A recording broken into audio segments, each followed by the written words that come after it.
If you are planning a Walt Disney World vacation in 2026, you will eventually face one of the most expensive questions in theme park travel. Should you buy an annual pass? For years, families treated this pass like a VIP shield.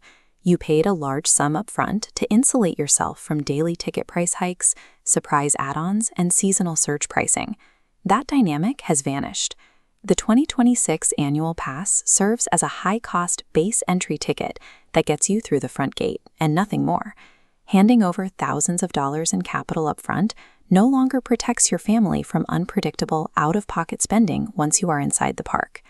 This chart breaks down the tier system.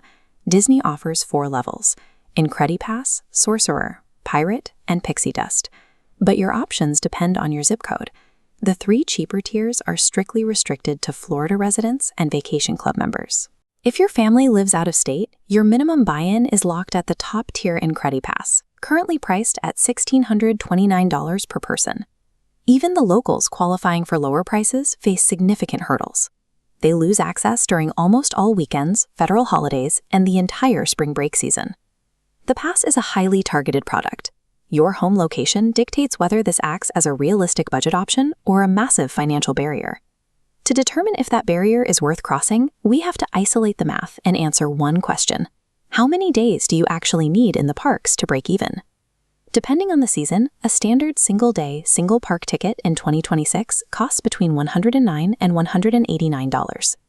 This chart shows that when you plot the accumulating cost of those daily tickets against the $1,629 price of the Incredi-Pass, the math hits the threshold at exactly the 12-day mark. The average out-of-state family visits for a single 7-day trip.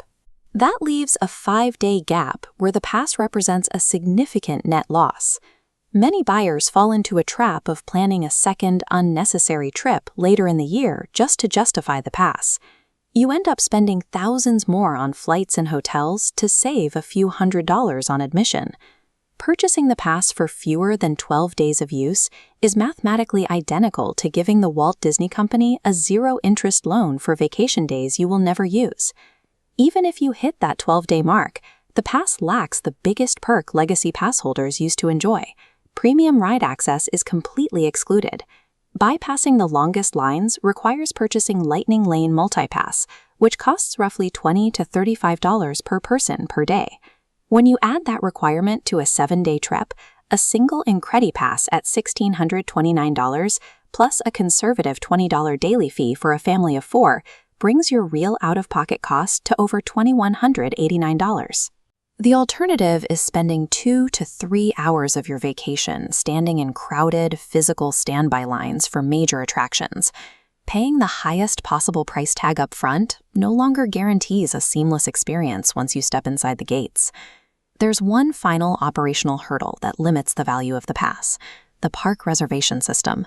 Holding an annual pass does not grant you immediate entry. You are still required to log into the mobile app and pre-book your specific park dates, just like a standard ticket holder. On high-capacity days like Thanksgiving or Christmas, those reservation buckets empty out quickly. If you don't book weeks in advance, you will be locked out of the parks entirely. You are paying a premium for unlimited access, but corporate capacity controls still dictate when and how you can actually use it. This restriction effectively kills the ability to visit spontaneously. When you look at the math, the fees, and the capacity controls, the decision comes down to matching your travel habits to the specific profile Disney built this product for. The clear winner is the local resident. If you live in Florida, can drive to the parks, and take multiple short trips a year, lower-tier passes make sense. But the math falls apart for out-of-state families taking one major yearly vacation. Buying the pass for the prestige or the minor dining discounts ties up thousands of dollars in capital.